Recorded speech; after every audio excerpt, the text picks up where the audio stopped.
Tim penyidik Komisi Pemberantasan Korupsi (KPK) menggeledah rumah adik Syahrul Yassin Limpo di Jalan Letjen Hertasning, Kota Makassar, Sulawesi Selatan. Rumah mewah berlantai 2 milik Tenri Angka Yassin Limpo digeledah pada hari Kamis pukul 13.30 waktu Indonesia Tengah hingga malam hari sekitar pukul 20 waktu Indonesia Tengah. 6 jam lebih penyelidik menggeledah rumah yang diduga terdapat barang bukti baru atas kasus yang menimpa mantan Menteri Pertanian ini. Cuma diminta menyaksikan. Menyaksikan apa itu, Pak? Penggeledahan. Penggeledahan. Iya. Apa yang digeledah, Pak, di dalam? 2 kamar. Dua kamar. Iya. Kamarnya siapa itu, Pak? Di mana? Di lantai 2? Saya tidak tahu persis kamarnya siapa, tapi yang pasti mirip kamar utama. Pak, ada dilihat diambil, Pak, dari tadi? Tidak ada. Tidak ada diambil. Tidak ada. Berapa mulai tadi? Jam 1:30. Usai penggeledahan, tim penyidik KPK membawa 2 koper dari dalam rumah dan langsung meninggalkan lokasi. Belum diketahui apa isi koper tersebut. Diketahui Syahrul Yassin Limpo terjerat kasus dugaan pemerasan, gratifikasi, dan TPPU di lingkungan Kementerian Pertanian. Kini kasus SYL telah menjalani persidangan di Pengadilan Tipikor Jakarta. Dari Kota Makassar, Sulawesi Selatan, Muhammad Nurbone, iNews melaporkan.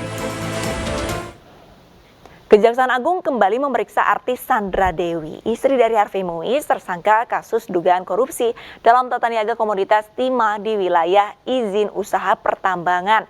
Pemeriksaan kali ini merupakan pemeriksaan kedua bagi Sandra Dewi dalam kapasitas sebagai saksi. Artis Sandra Dewi tiba di gedung Jampitsus Kejagung RI pada pukul 8 pagi. Lalu ia datang membawa sejumlah berkas. Kehadiran Sandra Dewi ini tidak diketahui oleh awak media yang telah menunggunya di pintu utama. Sandra Dewi merupakan istri Harvey Muiz, diperiksa dalam kapasitasnya sebagai saksi kasus dugaan korupsi tata niaga komoditas timah di wilayah izin usaha pertambangan PT Timah Tbk tahun 2015 hingga 2022. Dalam perkara ini Kejagung telah menetapkan 21 tersangka, termasuk Harvey Muiz dan Helena Lim. Kejagung juga menyita sejumlah barang bukti dalam perkara dengan kerugian negara 271 triliun rupiah.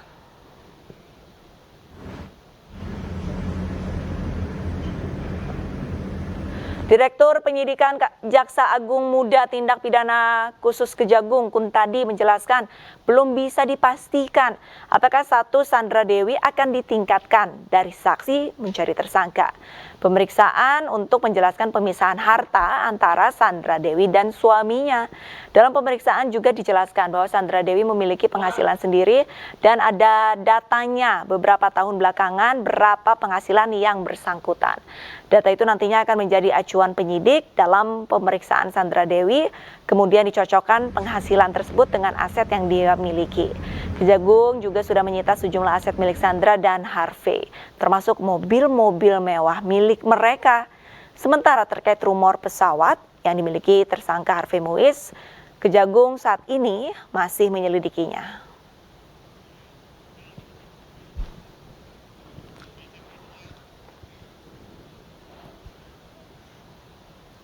Selanjutnya pemirsa, apakah surat perjanjian pranikah ini dapat menyelamatkan Sandra Dewi terbebas dari dugaan keterlibatan untuk menerima uang korupsi suaminya? Berikut cuplikan keterangan pakar TPPU Yenti Garnasi dalam program iNewsroom beberapa saat lalu. Kalau pemisahan harta itu kan perjanjian sebelum perjanjian pranikah itu kan ya, perjanjian pranikah. Itu dengan sendirinya hartanya dia sendiri, tapi kan hartanya dia yang betul-betul hartanya dia gitu ya. Sebetulnya itu kan adalah mengantisipasi untuk kejahatan korupsinya. Yaitu tadi kan disebutkan pasal 3 ayat 1 Yungto pasal 18. Artinya apa? Artinya kalau nanti korupsinya terbukti, misalnya korupsi itu terbukti pada suaminya, maka ada uang pengganti. Uang pengganti adalah termasuk juga dari harta kekayaan yang didapatkan sebelum korupsi, termasuk harta keluarga. Nah inilah pisah harta itu hanya di situ saja untuk mengantisipasi uang pengganti korupsinya. Tetapi pemisahan harta ini tidak ada pengaruhnya untuk kalau yang bersangkutan menerima aliran dana dari korupsi. Tetap saja dia menerima. Yang dipisahkan apanya lagi? Dipisahkan itu hanya untuk korupsi, tapi TPPU tidak. Artis senior Roy Marten bersama anaknya melaporkan kasus penipuan. Anaknya tertipu penyewaan villa di Denpasar, Bali.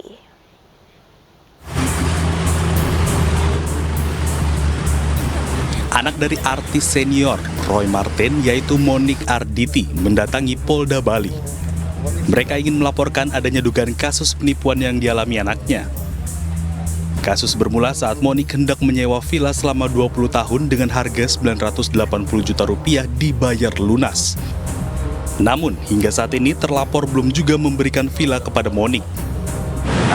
Saya udah melakukan pembayaran full ya sampai bulan September. Harusnya 27 September tuh udah harus diserah terimakan ke saya. Tapi Pak Paul ini bilang karena belum jadi sampai November dimundur gitu sampai Februari, dan saya ada surah perjanjian untuk di atas notaris. Kalau dia tidak bisa mengerjakan kesalahan dari beliau, saya dapat terima uangnya atau diberikan villa lainnya gitu loh. Tanya, anak kami ini, Monik ini sewa villa selama 20 tahun pada saudara Paul, CV, Bali Jaya Property. 20 tahun. Setelah bayar 980 juta, tapi sampai sekarang tidak selesai. Tidak selesai, waktu dikejar harusnya sudah 6 bulan yang lalu, kemudian diganti dengan villa lain dari lokasi lain, tapi sampai sekarang juga belum ditandatangani dan saudara Paul sampai saat ini menghilang.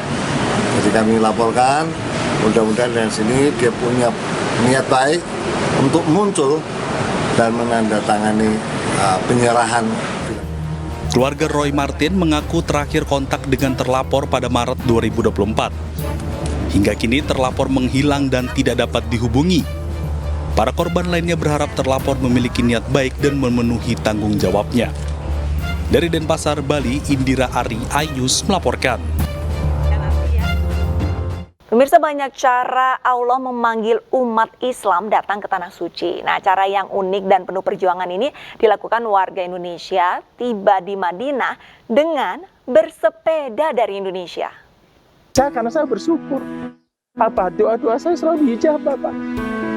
Saya nggak bawa apa-apa, tapi saya bisa menempuh di sini. Itu yang saya dambakan, yang saya pegang. Saya nggak peduli namanya habis berapa. Tapi saya yakin step-step saya ini dimudahkan sama Allah, step by step. Jadi untuk keluarga, memang dari awal saya udah ngomong sama mereka. Nanti saya ada rencana untuk menempuh jalan jauh. Tolong ikhlasin saya.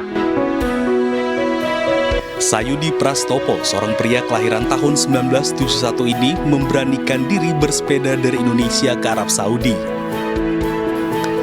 Pria berusia 53 tahun ini berangkat dari Alas Purwo, Banyuwangi, Jawa Timur pada tanggal 16 November 2023. Suka duka ia alami selama kurang lebih 6 bulan goes ke rumah Allah. Jadi yang perjalanan paling berat itu bahasa dilewati Cina, Pak. Di jalur Karakorum. Pada waktu itu memang saya sempat di KBRI Beijing, saya sempat searching kondisi gimana sih jalur Karakorum. Saya nggak pernah lewat itu. Begitu saya lihat di sosial media mereka, kaget saya, Pak. Ya Allah, kuatkah saya waktu ini, ya Allah. Tapi insya Allah, saya yakin saya bisa. Namun, setibanya Sayudi di Madinah, dirinya masih belum tahu apakah dirinya bisa menunaikan ibadah haji atau tidak, karena masih menunggu visa. Ya udah, kita ikutin regulasi mereka sebagai yang pengatur regulasi. Kenapa? Mereka kan punya konsep untuk menjaga, Pak. Nggak boleh, kita memang itu bakal milik Allah, semuanya bisa datang. Tapi ada suatu hal yang harus di-prepare sama Saudi Arabia.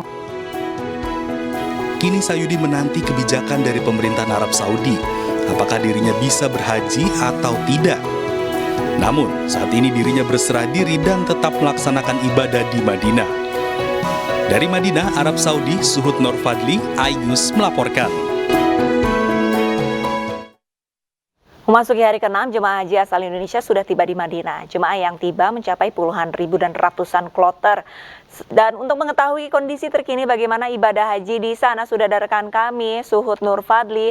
Assalamualaikum warahmatullahi wabarakatuh. Selamat malam waktu Indonesia, Suhud. Waalaikumsalam, selamat petang waktu Madinah Arab Saudi Arlista. Suhud, untuk hari ini merupakan hari ke-6. Kira-kira ini sudah ada berapa kloter dan berapa jumlah jemaah yang sudah tiba di Tanah Suci? Ya, dapat saya laporkan dari Kantor Urusan Haji Indonesia Madinah, Lista, per hari ini tercatat sudah 108 kloter yang mendarat di Bandara Amir Muhammad bin Abdul Aziz Madinah dengan jumlah jamaah haji mencapai 42.099 jemaah. Nantinya jemaah haji ini secara bertahap akan diberikan fasilitas atau kesempatan untuk berziarah di makam Nabi serta ke Raudhah dan beribadah di Masjid Nabawi, Lista.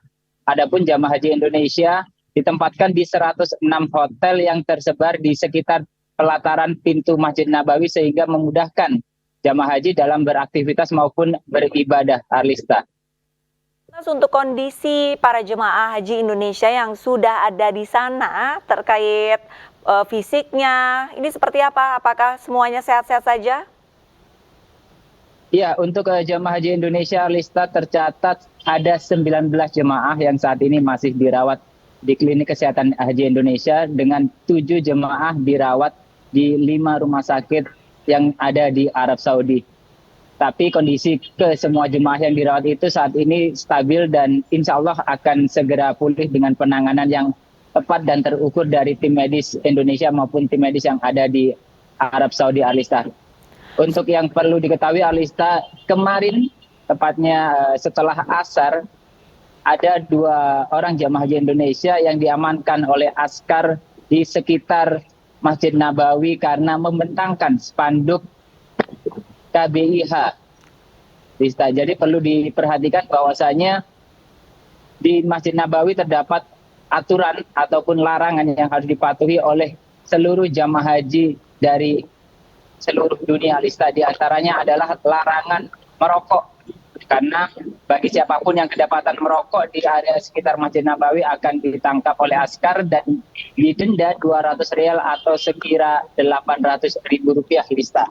Selain larangan merokok, jamaah haji juga dilarang membuang sampah sembarangan dan memungut atau mengambil barang yang tercecer. Banyaknya CCTV yang ada di Masjid Nabawi memungkinkan mereka untuk mengamati setiap gerak-gerik kita. Jadi meskipun niat kita baik untuk mengambil barang yang tercecer, bisa jadi disalahpahami sebagai aksi pencurian, Arlista. Yang selanjutnya adalah dilarang berkumpul atau berkerumun lebih dari 5 orang karena nanti bisa mengganggu arus lalu lintas keluar masuk jamaah yang mau beribadah ke Masjid Nabawi. Dan yang kelima adalah membentangkan spanduk seperti yang menimpa jamaah haji Indonesia kemarin, Lista, saat setelah sholat asar membentangkan spanduk kelompok bimbingan ibadah haji atau KBIH. Selanjutnya kedua jemaah haji Indonesia tersebut diamankan oleh askar dan beruntung setelah melalui proses negosiasi dan lobi, akhirnya jelang ibadah sholat maghrib kedua jamaah sudah berhasil dilepaskan oleh tim perlindungan jamaah haji petugas haji Indonesia yang berada di Arab Saudi. Aturan terakhir atau yang ke-6 tidak kalah penting adalah dilarang merekam atau memfoto objek vital yang ada di Masjid Nabawi atau sekitarnya, Lista. Jika kedapatan memfoto atau merekam video, maka tidak segan-segan askar akan mengambil kamera dan menyitanya, Lista. Baik, terima kasih banyak atas laporannya Suhud Nur Fadli langsung dari Madinah, Arab Saudi. Selamat menunaikan ibadah haji dan tetap jaga kesehatan, Suhud. Selamat malam. Pemirsa, sepasang suami istri di Grobogan, Jawa Tengah yang berprofesi sebagai tukang pentol tahun ini bisa berangkat menunaikan ibadah haji berpenghasilan antara 75.000 hingga 100.000 rupiah. Tukang pentol tersebut menyisihkan sebagian pendapatannya untuk ditabung selama 14 tahun.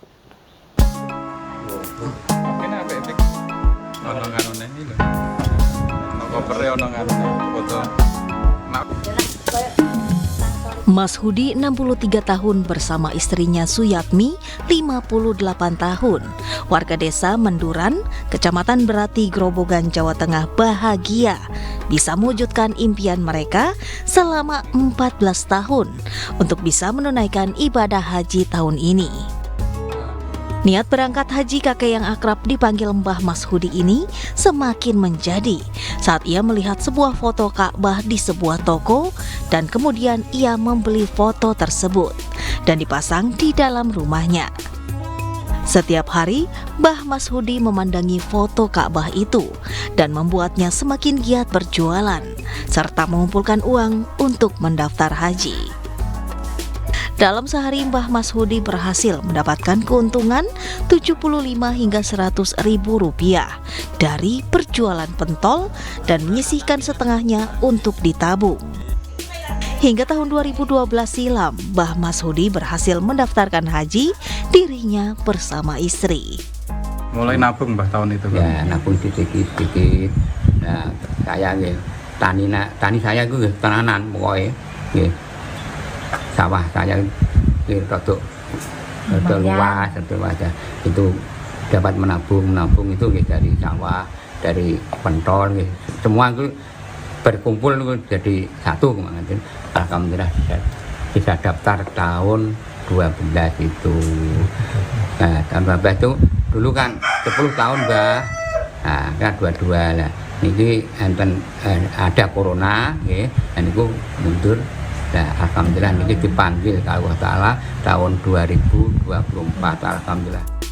Kini mendekati persiapan keberangkatan ibadah haji, Mbah Mashudi mengurangi aktivitasnya berjualan pentol dan fokus pada bimbingan haji serta mengurus kelengkapan administrasi. Dari Grobogan, Jawa Tengah, Rustaman Nusantara, iNews melaporkan.